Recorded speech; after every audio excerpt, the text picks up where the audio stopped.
Hi, everybody, and welcome to Unified, a podcast feed from First Church Belmont Unitarian Universalist.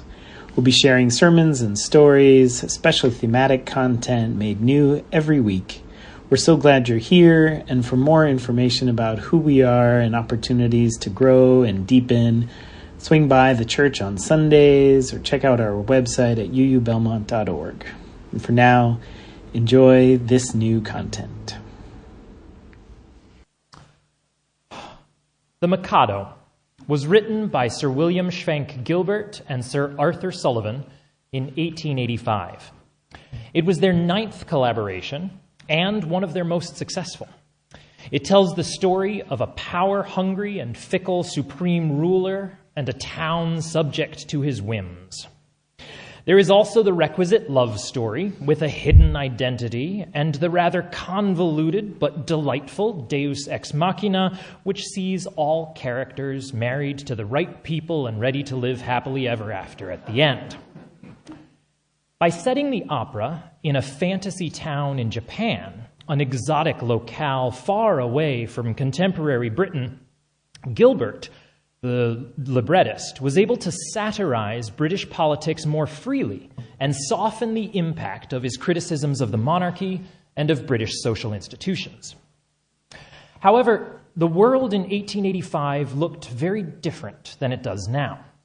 The American Civil War had just ended 20 years prior, and though the 3 Reconstruction Amendments had been passed guaranteeing the citizenship of male, formerly enslaved people, many former Confederate states had imposed poll taxes, literacy tests, and engaged in domestic terrorism to prevent black people from voting.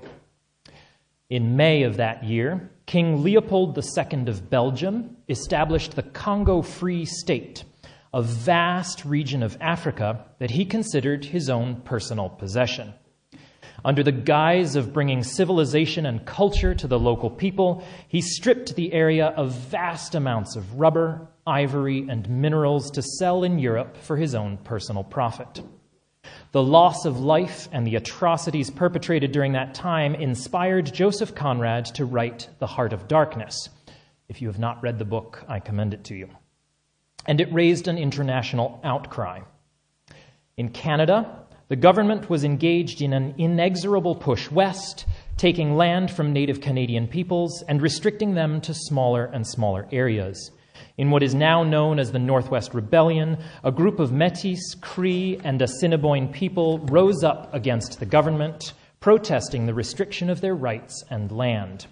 They were defeated by government forces in just 4 days. These are just a few examples of the colonial mindset in white European and Eurocentric society at the time. With this as a backdrop, it's easy to understand some of the deeply problematic details that are in the original MacKado libretto. There's the setting in the fictitious Japanese town that makes use of numerous broad cultural stereotypes. There's ageism and the implication that a woman who is older is fundamentally unlovable. There's numerous uses of racial slurs, words that hopefully shall never be uttered from this pulpit. There are frequent and casual references to taking one's own life as a way of solving one's problems. There is significant objectification to some of the characters, both in the dialogue and songs and in their names. For example, one of the main characters, a young woman, is called Yum Yum. So this all begs the question, why are we even doing the show in the first place? Is this the kind of message we want to give to our youth? The answer, of course, is no. There have been times in history where art or entertainment has been created that is so deeply wrong and so offensive or harmful to a group of people or beings that it truly has no place in our world. Take, for example, gladiatorial combat, or bullfighting, or blackface minstrelsy. At the time the MacKado was written, minstrel shows were losing popularity, but they were still the most common type of theater performance in the United States. Does the MacKado fall into this category, like Alistair's First Birdhouse? Unredeemable, throw it into the woods and start over? Of course, the answer is no, or we wouldn't be performing it this weekend. The opera, despite its problematic libretto, contains some of Arthur Sullivan's best writing. The music is beautiful, with catchy tunes and captivating harmonies. The musical structure of the piece is nothing short of a masterpiece, flowing from exciting chorus to lilting ballad to lamenting love song seamlessly. But good quality music is not enough to redeem the show. So we look at the libretto again. What Gilbert was trying to do with the story is admirable. He created a satirical piece that called attention to the deep inequalities and hypocrisies of contemporary British culture. The rich had power, and the poor were at their mercy. And satire is a wonderful tool for calling attention to existing power dynamics. Look at The Daily Show, or political cartoons in The New Yorker, or The Onion. And in the current political situation that we're in now, a musical that calls out power and wealth inequality certainly seems appropriate. And so one by one, with input from numerous parents and volunteers, we took apart each of the problematic elements of the libretto and rewrote the script to tell the same story, but to better reflect our current values. Our version of the show is set in Scotland rather than Japan, eliminating any stereotypical makeup or gestures. The costumes have been researched and made to be as faithful as possible, and the dances are slightly simplified versions of traditional Highland dances. The ageist storyline has been recrafted to portray a character who learns that though there are some elements of beauty that time may take away, that's a shallow way of looking at other people, and that there is so much more to love about another person. The names of all the characters have been changed to traditional Scottish names, with only a few exceptions. Those few names that we made up are chosen to provide some gentle satire on today's consumerist society.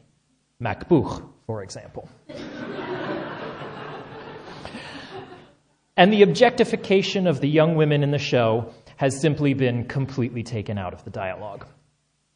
Finally, all references to taking one's own life have been removed, replaced by, among other things, the horrible and shocking threat to run away to Belmont and become a Unitarian Universalist monk. In spite of all these changes, you'd be surprised at how much of the show remains intact. It still tells a tale of a despotic ruler who abuses power, of a town who has figured out how to outwit the king, and of love triumphing for everyone. And it tells it through Arthur Sullivan's absolutely gorgeous music. So in the end, we find the MacKado to be more like the second birdhouse. Perhaps more than a small piece of bark needed to be broken off, but with some changes, it's still very much worth using. And I'm sure that 10 or 20 years down the road, whenever this music program chooses to consider performing this show again, whoever is here will look at some of the changes we made and say, you know, I'm not comfortable with that anymore. And that's the way it should be. We all run into times in our lives where we need to look at what we're saying or performing or teaching or doing and ask ourselves, who is this helping? Who is this hurting? And is this really the best way to be doing this? Sometimes we'll realize that it's like the first birdhouse. Throw it away and start over. And sometimes it'll be like the second. Change it a bit and it can still be used. And this is a key part of living into our values as Unitarian Universalists. We are all on a search for truth and meaning, anchored in the belief that all beings have inherent worth and dignity. Therefore, we are all learning. And though we did our best yesterday, maybe we can do a bit better today. And what we did a year or a decade or a generation or a century ago might not reflect the best we can do now. And we can only hope that years down the road, we look back at ourselves today and realize how much we have learned. May it be so.